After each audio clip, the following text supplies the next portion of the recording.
Well, just in time for Thanksgiving travels, David Baldacci has a new book for his readers. I mean, seriously, what's better than a new book and a new character? Nothing. I mean, seriously. I got one thing that's better. What? David Baldacci's with us right yay! now. Welcome to Good Day Live. So good to talk with you today.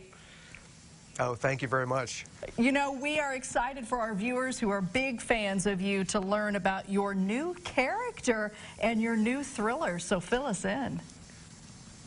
Yeah, Adley Pine is an FBI agent. She's assigned to the southwest United States near the Grand Canyon. She was one of twins, and she had a very traumatic childhood. Her twin sister, Mercy, that's where the long road to Mercy comes from. When they were 6 years old, she was abducted from their house. Mercy was, and Adley was almost killed. And they have no idea what happened to Mercy Pine. She's never showed up. They don't know if she's dead or alive, and she's grown up without her twin. And I think that really has driven Adley in many ways. She's almost living two lives instead of one, her own and that of her sister, who didn't have the time or opportunity to realize her ambition in her life. And she picks a very male-dominated world, the FBI. To this day, it's sort of male-dominated, and she sort of built herself building block by building block, mentally, physically, emotionally, to thrive in that world. And she likes being, her own boss. She likes being a loner. She works out in the Southwest. She may be the only FBI agent for hundreds of miles, but she has to, interact with a lot of different people. Local police there. There are 3 major Indian tribes in the area. They all have their own police forces. She has to build consensus among them, and I think she really enjoys that. But the bottom line for her is that every case that comes to her, she's going to do everything she can to solve that case. Juicy. Where do you come up with ideas like this? I mean, everybody's saying that this is a plot twist, deep storyline. Where does this premise come from?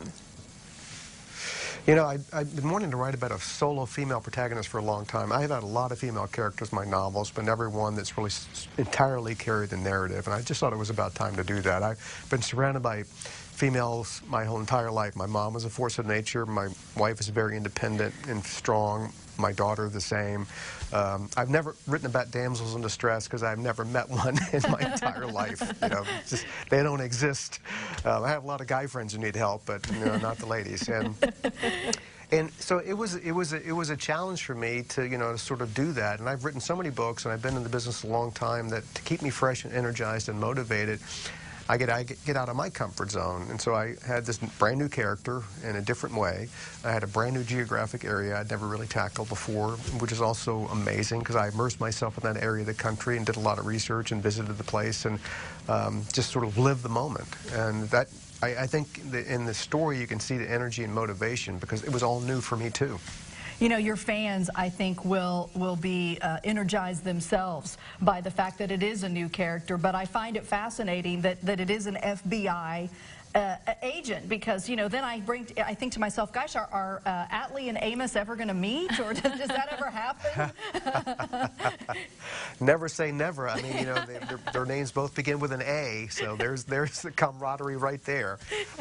But yeah, they're 2 very different types of characters, but I could see them crossing the streams maybe down the road.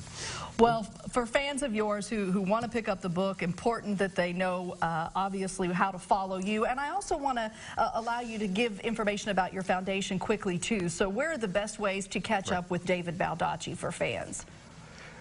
You can go to my main website. It's davidbaldacci.com. Very easy. The Wish You Well Foundation is wishyouvellfoundation.org. My wife and I founded that about 18 years ago. We've poured millions of dollars into funding literacy organizations and initiatives across the country.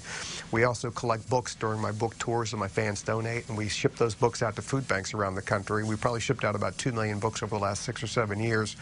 People who are food challenged often have lower literacy skills. We're trying to fill their homes up not with just food, which is important, obviously, with books. And those books and the power of reading can really lift them out of that cycle of poverty and make them self-sustaining. And look, I've never seen a bad result from a book being in a house. I've seen millions of bad results happening from no books being in homes.